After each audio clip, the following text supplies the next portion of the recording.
आगे अखहरी हो हमर यार मनवा तो एक बेर बात कर लगे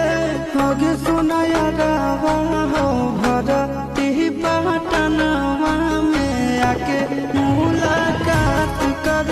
लगे आगे सुनाया रावा हो भरती पटनवा में आके मुलाकात कर लगे आगे चली जाइबौ छोड़ी के